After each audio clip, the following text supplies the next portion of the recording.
Quel beau chant, hein, n'est-ce pas? Tu es mon seul bien. Quel beau chant pour aller avec notre mini-série Dieu est l'Évangile. Donc, ce matin, on va poursuivre notre mini-série sur le thème de Dieu et l'Évangile. Et si... Oups, je suis un petit peu fort, peut-être. Ou c'est moi qui parle trop fort, vous me le direz. Vous voulez que je parle pas fort? Je peux parler pas fort aussi. Mais je veux vous tenir réveillés. Donc, vous vous rappelez du livre qui est à l'écran? Combien ont commencé à le lire? Levez la main. Combien ont terminé de le lire? Levez la main. Et si vous ne l'avez pas lu encore, je vous invite à le poursuivre votre lecture. Et je sais que c'est quand même un défi qu'on vous a donné. On vous a donné plusieurs bons livres dernièrement, puis on vous encourage vraiment à les lire. Et je vous invite à poursuivre la lecture de Dieu et l'Évangile jusqu'à Noël. Essayez de le terminer pour Noël, parce qu'on va terminer les messages de cette série-là au début de l'année 2022. En attendant, vraiment, continuons de prier pour que Dieu travaille dans nos cœurs à travers la lecture de ce livre-là. Qui veut, dans le fond, nous ramener près de Dieu? Qui veut replacer l'Évangile au centre de nos vies? Je vais prendre ma petite manette.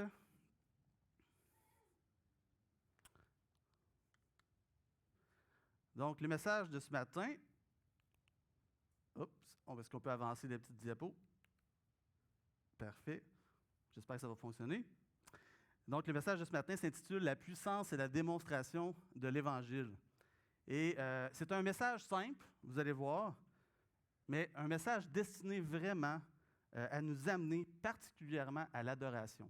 Et c'est l'objectif de tous les messages de cette mini-série-là, Dieu et l'Évangile.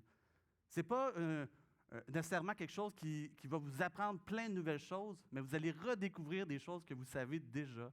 Et ça va vous amener à adorer le Seigneur. Dans le premier message de la mini-série, on avait vu ensemble la nature du message de l'Évangile pour voir c'est quoi, dans le fond, que Dieu nous offre dans l'Évangile. Et on a vu que c'était Dieu lui-même, à travers la personne de son Fils. L'Évangile, c'est la bonne nouvelle de Jésus-Christ. C'est ça qu'on avait vu dans le premier message. Dans le deuxième message qui avait été donné par mon frère Michel Penneau, si je ne me trompe pas, on avait vu la beauté de l'Évangile. C'était quoi? C'était de voir la gloire de Dieu en Jésus-Christ. Et aujourd'hui, on va voir que la puissance et la démonstration de l'Évangile se fondent sur la sagesse de Dieu. Donc, prions avant de lire notre passage de ce matin. Seigneur Dieu, on veut prendre un moment dans notre semaine, ce matin, pour, nous pencher encore une fois sur ta parole. Seigneur, nous te prions pour que ton esprit rende cette parole-là vivante dans nos cœurs, dans nos vies. Seigneur, que ton esprit illumine nos yeux ce matin sur la grandeur de ton amour qui a été révélé en Jésus-Christ. Seigneur, remplis-nous d'humilité devant ta personne qui est tellement juste, tellement sainte, tellement parfaite. Remplis-nous d'espoir par le message qu'on va entendre ce matin, sachant que l'Esprit du Seigneur, ton Esprit, travaille de manière puissante en nous pour nous transformer de gloire en gloire à ton image. Quelle belle vérité, Seigneur, quelle belle assurance. Que ce message-là, ce matin, puisse être un encouragement pour les frères et sœurs qui sont ici, pour ceux qui ont de la difficulté à voir l'Esprit travailler en eux peut-être. Seigneur, viens parler ce matin à ceux qui se sentent abattus, ceux qui se sentent découragés, parce que peut-être qu'ils n'arrivent pas à grandir. Peut-être ceux qui se demandent comment grandir, comment faire pour prendre de la maturité, Seigneur, en toi. Et révèle-nous la beauté et la puissance de la transformation que tu nous as réservée à travers ton Évangile. Seigneur, on a besoin de ton esprit ce matin, comme on va le voir dans notre passage, parce que ta parole nous dit qu'on ne peut pas comprendre les choses qu'on va lire par notre propre sagesse. Seigneur, donne-nous ta sagesse, vraiment pour qu'on puisse voir les profondeurs merveilleuses de ton Évangile ce matin. Et que ça vienne nourrir nos cœurs d'adorateurs, et que ça vienne éclairer nos cœurs et les cœurs de ceux qui te cherchent et qui vont entendre ta parole, Seigneur, ce matin. Amen. Donc, on va lire le texte de ce matin. Je vous invite à tourner dans 1 Corinthiens, au chapitre 2, versets 6 à 16. Et c'est un passage qu'on a déjà lu dans notre ancienne série, mais on va le voir d'une perspective différente ce matin, avec la thématique que je vous ai présentée. Est-ce qu'il faut que je pointe ici? OK. Sinon, je vais faire des petits signaux. Des petits signaux. Donc, on va lire versets 2 à 16 ensemble. C'est quand même un long texte. Je vous invite à lire ensemble dans la parole ou à l'écran. Cependant, c'est une sagesse que nous prêchons parmi les parfaits, sagesse qui n'est pas de ce siècle, ni des chefs de ce siècle, qui vont être réduits à l'impuissance. Nous prêchons la sagesse de Dieu, mystérieuse et cachée, que Dieu, avant les siècles, avait prédestinée pour notre gloire. Sagesse qu'aucun des chefs de ce siècle n'a connue. Car s'il l'avait connue, il n'aurait pas crucifié le Seigneur de gloire.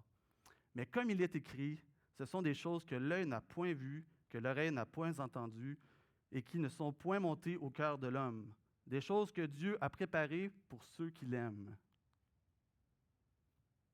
Verset 10. Dieu nous les a révélées par l'Esprit, car l'Esprit sonde tout, et même les profondeurs de Dieu.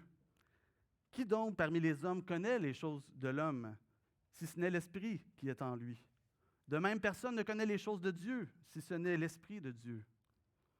Or, nous n'avons pas reçu l'Esprit du monde, mais l'Esprit qui vient de Dieu, afin que nous connaissions les choses que Dieu nous a données par sa grâce. Et nous en parlons non avec des discours qu'enseigne la sagesse humaine, mais avec ceux qu'enseigne l'Esprit, employant un langage spirituel pour les choses qui sont spirituelles. Verset 14. Mais l'homme naturel n'accepte pas les choses de l'Esprit de Dieu,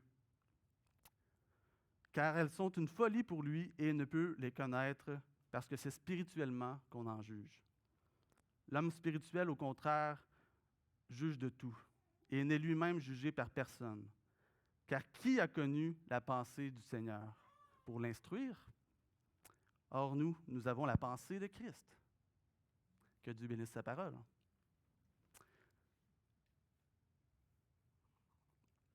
Donc, ça vaut la peine de remonter aux versets 1 et 2 de ce chapitre-là, qui introduisent vraiment bien ce passage.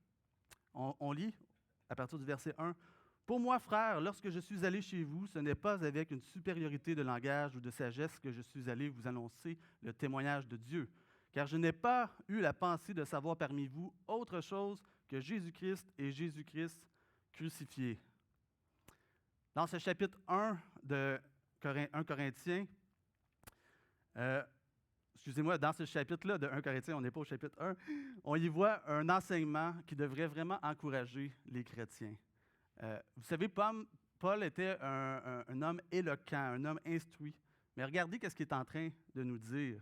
Il est en train de nous dire qu'on n'a pas besoin d'être des bons orateurs, ni des grands communicateurs pour pouvoir annoncer efficacement la parole de Dieu, la bonne nouvelle. Pourquoi? Parce que ce n'est pas là que se trouve la puissance du message de l'Évangile. Ce n'est pas dans le communicateur. Pourtant, le monde nous fait penser que c'est la clé, vraiment, pour intéresser les gens, pour les convaincre de la pertinence d'un message. Si vous voulez convaincre quelqu'un d'un message, faites-le bien. C'est ce que le monde nous dit.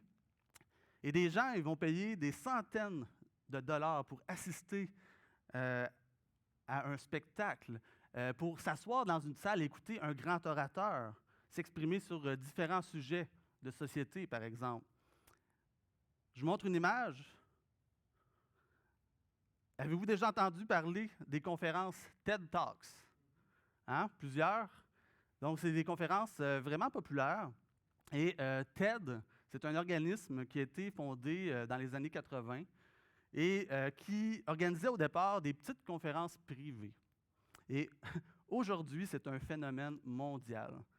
Les gens sont passionnés par ça et c'est une entreprise qui génère 45 millions de dollars en revenus. Wow! Pour s'asseoir, pour écouter quelqu'un parler. Et c'est pas n'importe qui est invité dans ces conférences-là. Ce sont vraiment des sommités mondiales. Les gens, vous savez, les gens sont fascinés par les génies, hein, les grands esprits. Et c'est quelque chose de s'asseoir et de les écouter. C'est quelque chose de voir des gens qui sont capables aussi de vulgariser des choses très compliquées. Et vous savez, la bonne nouvelle dans tout ça, c'est qu'on n'a pas besoin d'être capable de donner une conférence TED Talk pour annoncer l'Évangile. On n'a pas besoin d'avoir un esprit supérieur pour pouvoir faire ça. En réalité, ce serait une erreur de miser sur ce genre de discours-là pour annoncer la bonne nouvelle. Ce serait vraiment contre-productif. Parce que l'Évangile, c'est la puissance de Dieu. Et la clé de la puissance de l'Évangile, comme j'ai dit, ce n'est pas dans le messager, c'est dans le message. Vous savez, je travaille dans le domaine de l'édition de livres chrétiens et je lis régulièrement des ouvrages on va dire, de sommité dans le monde chrétien. De grands orateurs, de grands prédicateurs. On peut penser à Timothy Keller, si vous connaissez. On peut penser à Paul Washer. Et je me dis souvent, « Wow, ces gars-là, ils sont bons. Ils sont bons pour communiquer l'Évangile. J'aimerais ça vraiment être comme eux autres, vraiment avoir leur don. Wow, comme ça serait efficace. » Mais ce que le passage biblique qu'on a lu ce matin nous dit, c'est que je peux annoncer efficacement l'Évangile si j'ai reçu dans mon âme cette sagesse-là divine qu'est l'Évangile de Jésus-Christ. Et on va examiner ce matin dans le message un point central que je vais résumer comme ça. L'Évangile est la sagesse de Dieu, mystérieuse et cachée à la sagesse humaine, mais le Saint-Esprit nous l'a fait connaître. Le point 1 qu'on va voir ce matin, l'Évangile est une sagesse qui prend sa source en Dieu. L'Évangile, c'est une sagesse surnaturelle. C'est une sagesse qui est étrangère aux hommes. Paul dit au verset 3 et 4, juste avant notre passage, « Moi-même, j'étais auprès de vous dans un état de faiblesse, de crainte et de tremblement, et ma parole et ma prédication ne reposaient pas sur les discours persuasifs de la sagesse. » Paul, qui était pourtant bien éduqué, s'était présenté chez les Corinthiens comment? Il s'était présenté comme un homme qui en savait pas plus que les autres au niveau de sa sagesse, qui n'était pas plus sage que les autres. Il est venu dans l'humilité présenter le message de l'Évangile. Et il ne voulait absolument pas débattre, absolument pas non plus manipuler les Corinthiens en ayant recours à des trucs liés à l'éloquence. Il ne voulait vraiment pas faire ça, tomber dans ce piège-là.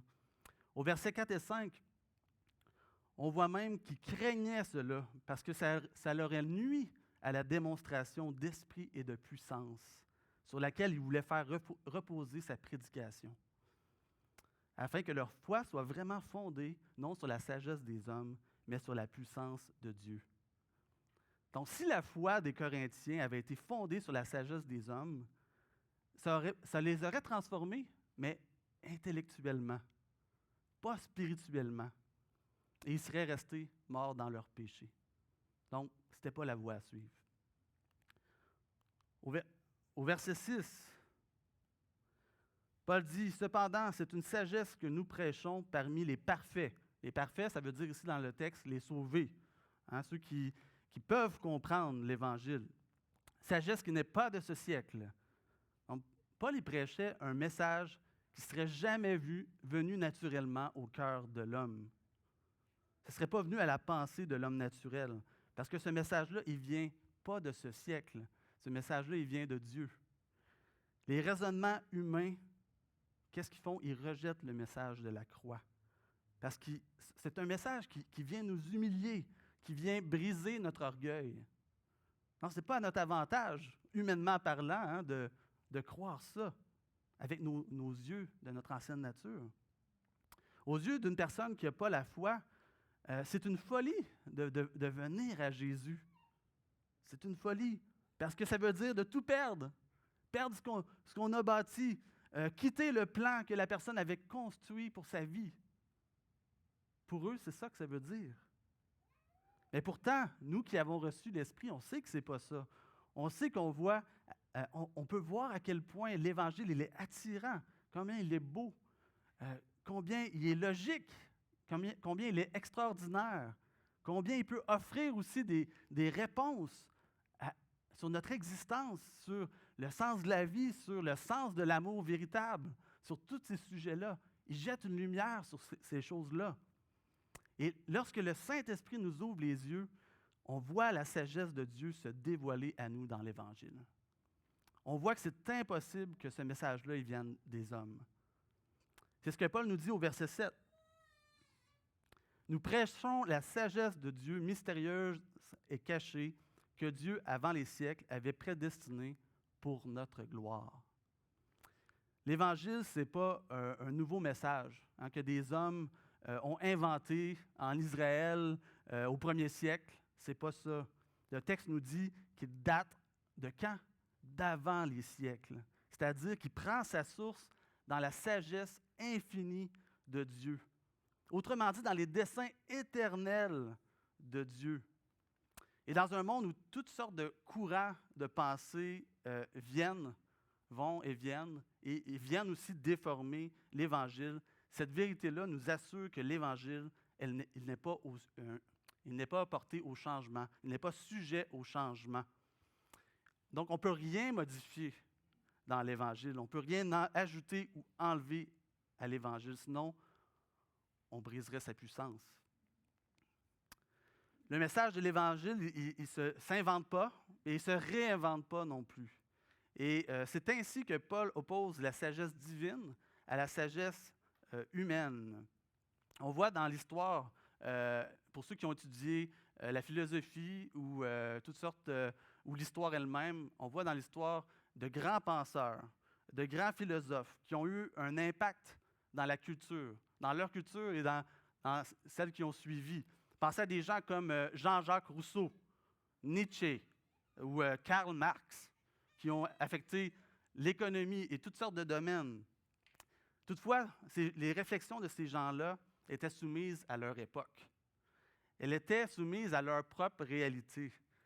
Ce qui veut dire que leurs idées pour révolutionner la société, révolutionner le monde, elles allaient toujours être balayées. Elles n'auraient pas été permanentes. Elles seraient éventuellement toujours balayées au profit de nouveaux courants de pensée, de nouvelles modes. Et avec l'Évangile, on n'a pas besoin de craindre ça. L'Évangile, il dévoile la pensée et le cœur d'un Dieu qui transcende toutes ces choses-là, qui transcende la culture, l'époque, les contextes. C'est un Évangile qui est toujours vrai, toujours pertinent. Donc, souvenons-nous ce matin qu'on peut faire confiance à la sagesse de l'Évangile de Jésus-Christ. On peut aussi proclamer sans gêne et avec conviction le plan du salut, parce qu'il est sage et parfait, parce qu'il vient de Dieu. Il vient d'un Dieu créateur qui est venu donner sa vie pour des créatures rebelles, afin de les sauver, de faire d'elles de nouvelles créatures, qui sont elles-mêmes animées par sa grâce. Wow, quel message! Jean Calvin a dit que la sagesse de Dieu est manifestée dans le plan du salut.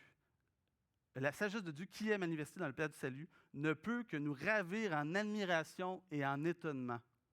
Soyons donc vraiment juste seulement des canaux du message de Dieu. Et laissons la sagesse de Dieu pleinement révélée dans le sacrifice de Jésus-Christ convaincre les pécheurs, confondre les incrédules et désarçonner les orgueilleux qui voudraient argumenter. Et c'est là que réside la puissance de l'Évangile pour transformer les vies. Le deuxième point qu'on va voir ce matin, c'est que l'Évangile est une sagesse qui nous est révélée par l'Esprit de Dieu. Comme on vient de voir, l'Évangile est une sagesse qui vient de Dieu, mais ce n'est pas une sagesse qu'on peut comprendre par nous-mêmes. Donc, ça m'amène à ce deuxième point-là, qui nous dit que la sagesse de Dieu doit nous être révélée par l'Esprit de Dieu. Et c'est le seul moyen pour que nous puissions connaître l'Évangile.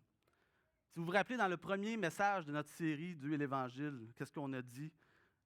On a dit que la bonne nouvelle de Jésus-Christ était quelque chose de simple, quelque chose qu'on pouvait expliquer en peu de mots, qu'un enfant là, de 5 ans pouvait comprendre.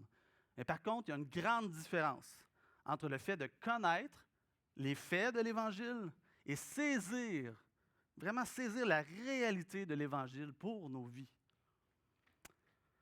Et on peut trouver ça bien beau, l'Évangile. Vous savez, peut-être que vous dites, « Wow, c'est des belles choses, c'est des belles valeurs morales. Ça a l'air bien beau, peut-être pour une autre personne même, peut-être moins pour vous. On peut trouver ça bien beau, mais saisir qu'en Christ, on devient des pécheurs graciés, sauvés par Dieu, des enfants de Dieu, des héritiers avec Jésus pour l'éternité, c'est complètement autre chose. Ce n'est pas juste savoir des choses, hein, c'est de vivre ces choses-là, des choses qui vous transforment notre vie. Cette révélation-là, c'est l'œuvre de l'Esprit, la parole nous dit. C'est ce que nous dit l'apôtre Paul dans notre texte de ce matin. Donc, c'est l'Esprit qui nous a donné de saisir l'Évangile. Au verset 9, on lit, « Mais comme il est écrit, ici, d'ailleurs, Paul cite Ésaïe, comme il est écrit, ce sont des choses que l'œil n'a point vues, que l'oreille n'a point entendues, et qui ne sont point montées au cœur de l'homme. Des choses que Dieu a préparées pour ceux qui l'aiment. » Donc, l'Évangile, c'est un trésor. C'est un trésor qui était caché dans le cœur de Dieu.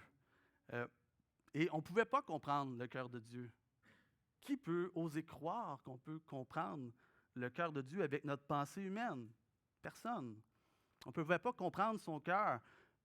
Par exemple, qui d'autre que moi-même peut comprendre mon cœur? Qui pourrait, par exemple, comprendre et ressentir l'amour que j'ai pour une personne, pour ma femme, pour ma fille? Personne ne pourrait arriver à connaître ça, à vivre ça, à y goûter. Mais il faudrait que vous ayez accès à mes pensées pour y arriver. Et c'est la même chose si on veut connaître le cœur de Dieu. On doit avoir accès à ses pensées.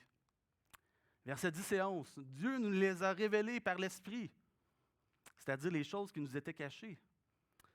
Car l'Esprit sonde tout, même les profondeurs de Dieu. Qui donc parmi les hommes connaît les choses de l'homme, si ce n'est l'Esprit de l'homme qui est en lui? De même, personne ne connaît les choses de Dieu, si ce n'est l'Esprit de Dieu. » Donc, qui peut saisir les profondeurs du cœur de Dieu, si ce n'est que Dieu lui-même? Il n'y a que l'Esprit qui peut nous faire connaître les choses de Dieu, les choses qui révèlent sa sagesse. Verset 12. « Or, nous n'avons pas reçu l'Esprit du monde, mais l'Esprit qui vient de Dieu, afin que nous connaissions les choses que Dieu nous a données par sa grâce. » Donc, quelles sont ces choses que Dieu nous a données par sa grâce? C'est l'Évangile de Jésus-Christ. Ce sont toutes les choses qui sont contenues dans l'Évangile. Dieu, il ne nous a pas seulement présenté l'Évangile, il nous l'a aussi donné par grâce à travers son Esprit. Peut-être que tu entends ce message ce matin et peut-être que tu as entendu l'Évangile déjà et que ça ne te parle pas tant que ça. Peut-être que jusqu'à maintenant, tu te dis que ce sont des belles choses, des belles valeurs.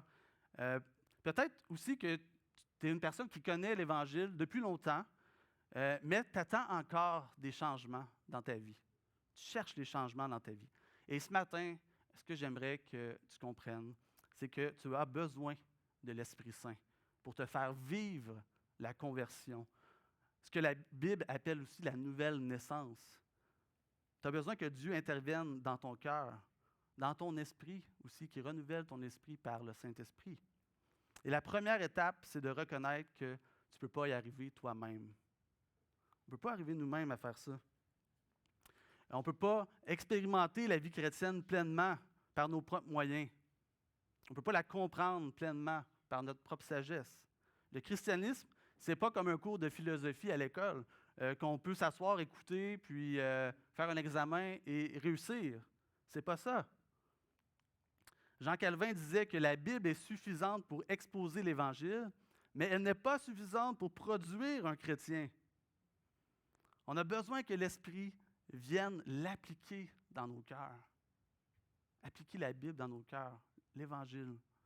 Pour vivre le christianisme, on a besoin de l'Esprit de Christ qui vit en nous.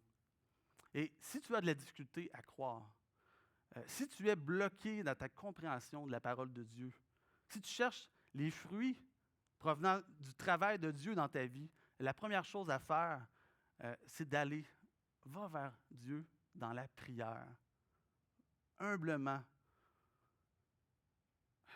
Présente-lui que tu veux le comprendre l'Évangile. Romains 5,8 nous dit que Dieu a prouvé son amour envers toi en envoyant son Fils mourir à la croix pour toi, avant même que tu puisses l'aimer. Donc, si tu vas vers Dieu, si tu le cherches, Dieu ne te rejettera pas. Demande à Dieu de te révéler cet amour-là. Et lorsque tu lis la parole de Dieu, demande à Dieu aussi de te permettre de voir les beautés, ces merveilles qui sont dans sa parole. Demande à Dieu de pouvoir connaître la paix, la joie et même la passion qui habite le cœur, peut-être d'un ami chrétien qui t'a amené ici, qui t'a parlé du Seigneur, peut-être même d'un frère et sœur qui est passionné pour le Seigneur. Demande au Seigneur d'avoir cette même passion. Demande au Seigneur de t'humilier devant sa grandeur. Le Seigneur aime qu'on lui dise qu'on est juste des humains limités, qu'on est seulement des pécheurs, parce que lui, il est Dieu et ça lui donne toute la gloire. Demande au Seigneur, envoie-moi ton esprit, Seigneur. Enseigne-moi, parle-moi, façonne-moi aussi comme tu veux. Convainc-moi par ton esprit, oui, de mon péché, mais aussi de ta réalité et de ta vérité. Donc, si tu as compris le message de l'Évangile par l'action du Saint-Esprit, tu devrais être aussi capable de le communiquer. Paul nous dit que cette sagesse-là, on peut la communiquer, parce qu'on peut le faire par des discours. La conversion à la vie chrétienne, ce ne sont pas des expériences inexplicables. Des fois, certains mouvements aiment dire qu'ils ont vécu à la conversion des expériences mystiques, indescriptibles. Ils ne sont pas capables de dire comment Dieu agit dans leur vie.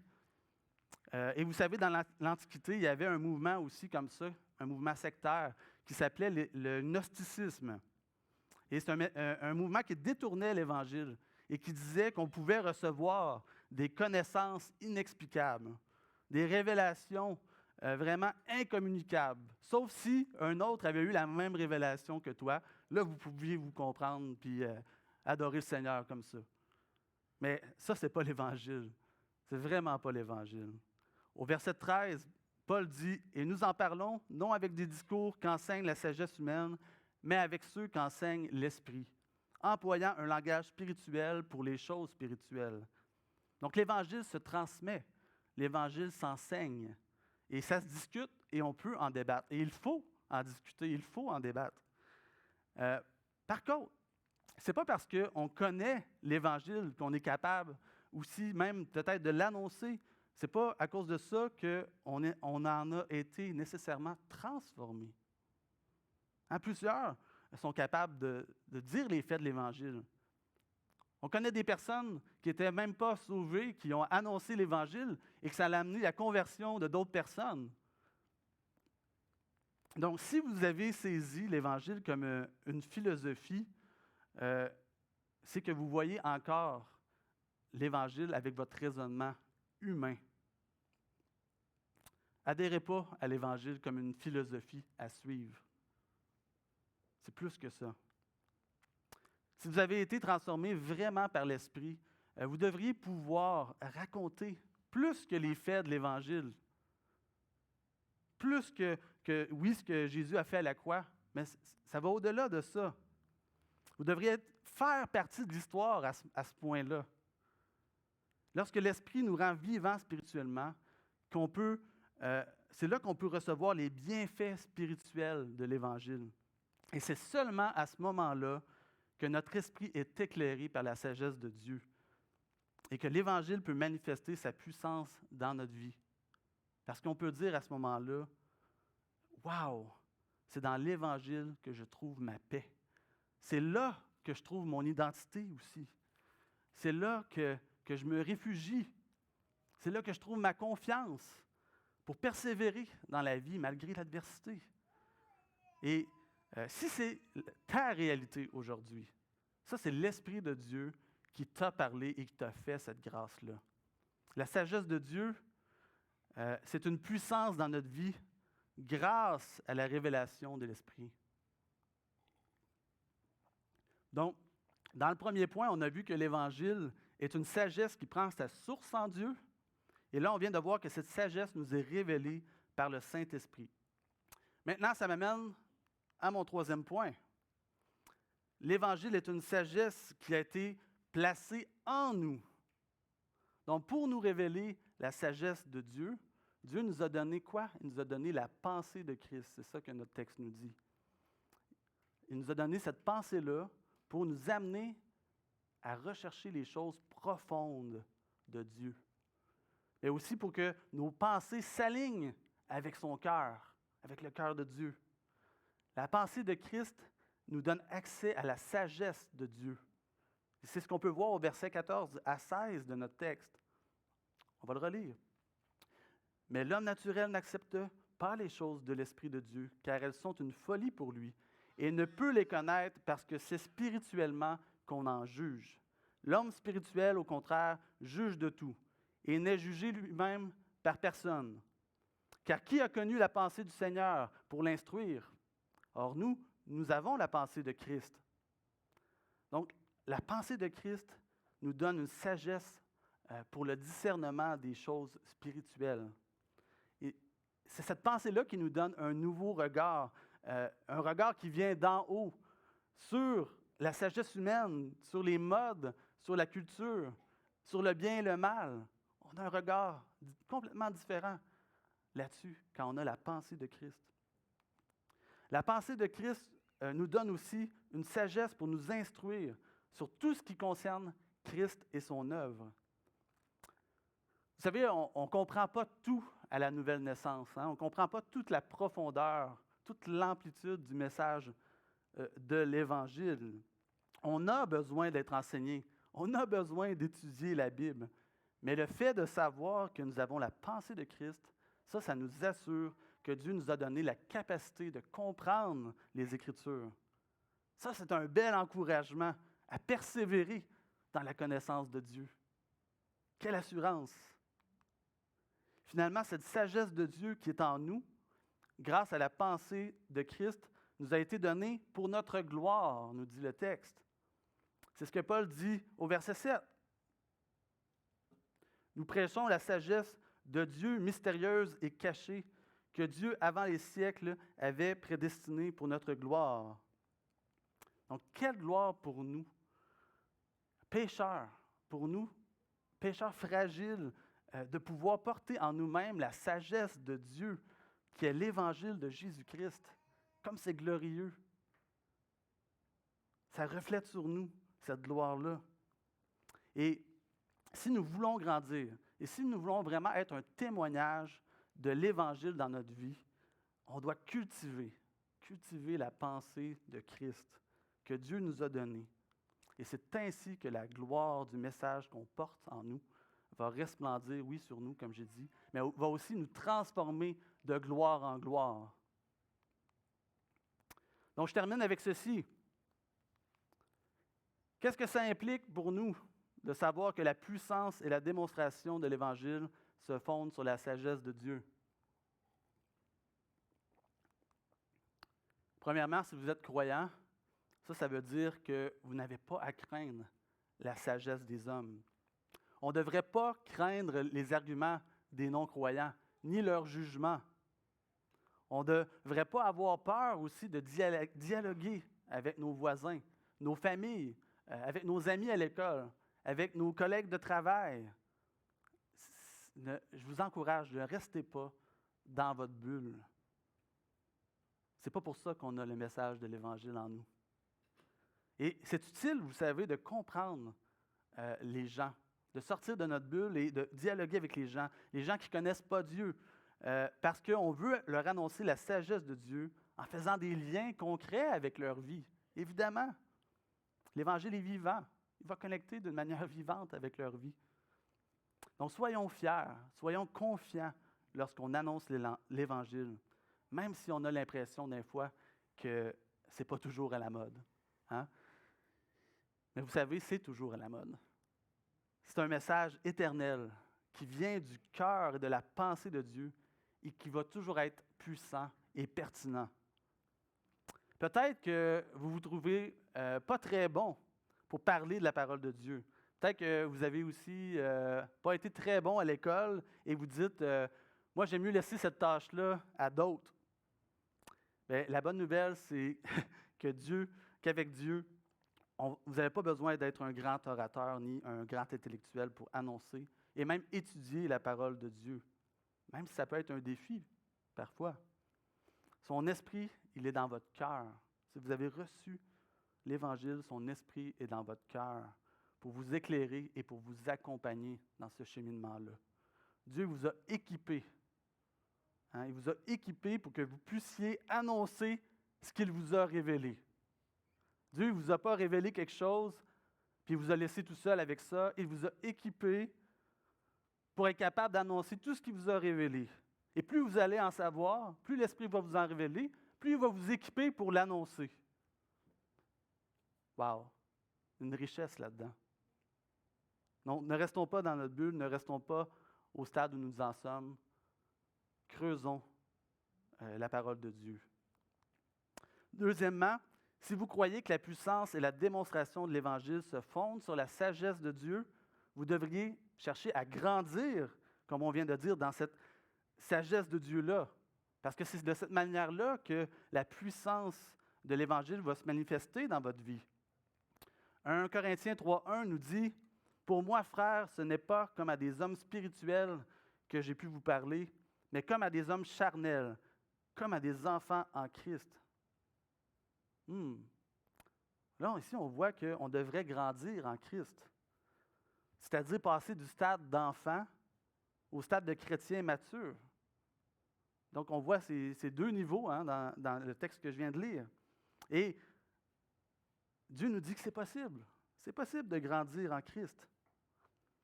Et c'est possible d'y arriver parce que la sagesse de Dieu a été placée en nous.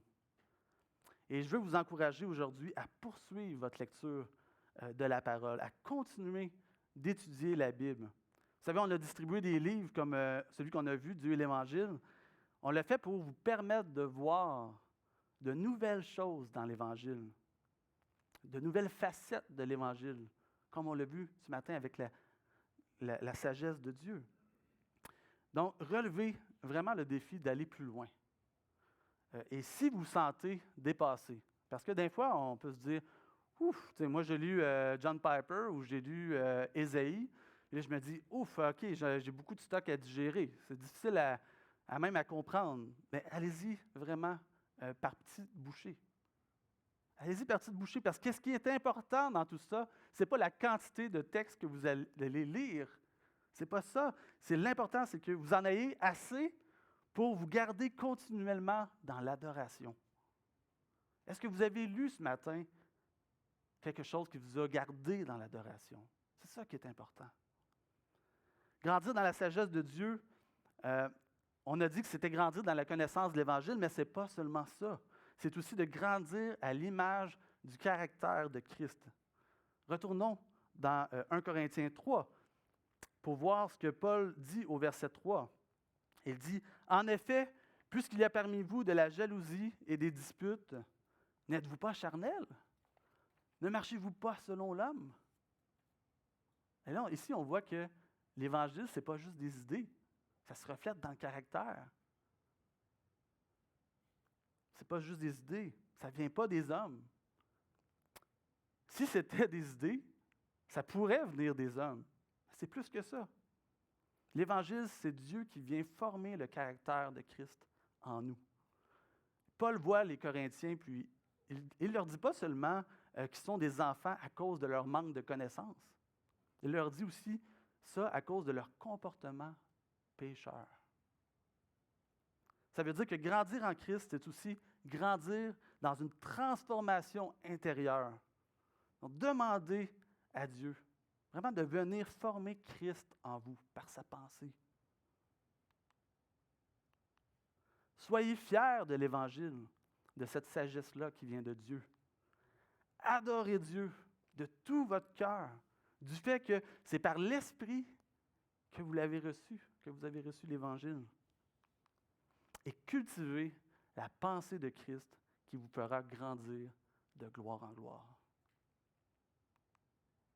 Prions. Père éternel, nous voulons te remercier pour ta parole qu'on a entendue ce matin. On veut t'adorer, Seigneur, pour ta sagesse qui dépasse vraiment celle des hommes. Seigneur, on veut t'adorer pour ton évangile parfait, comme on a vu ce matin, qui ne pouvait pas venir d'une sagesse humaine. On est reconnaissant ce matin pour ton esprit qui est en nous. Seigneur, ton esprit qui nous accompagne aussi dans notre pèlerinage vers toi. Seigneur, je te prie pour tous ceux qui se sentent encore comme des enfants dans la foi. Seigneur, viens les encourager ce matin. Viens les convaincre.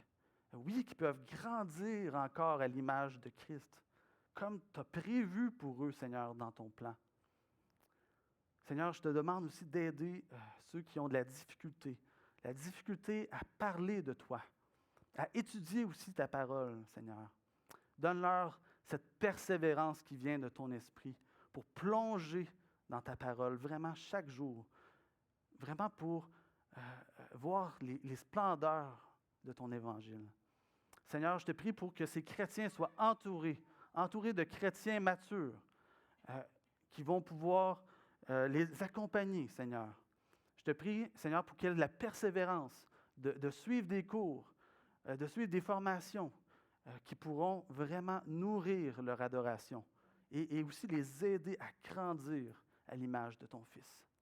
Seigneur, je te prie aussi pour ceux qui sont peut-être pas convaincus ce matin de la bonne nouvelle de Jésus-Christ. Seigneur, ceux qui n'ont pas encore la foi, parle à leur cœur.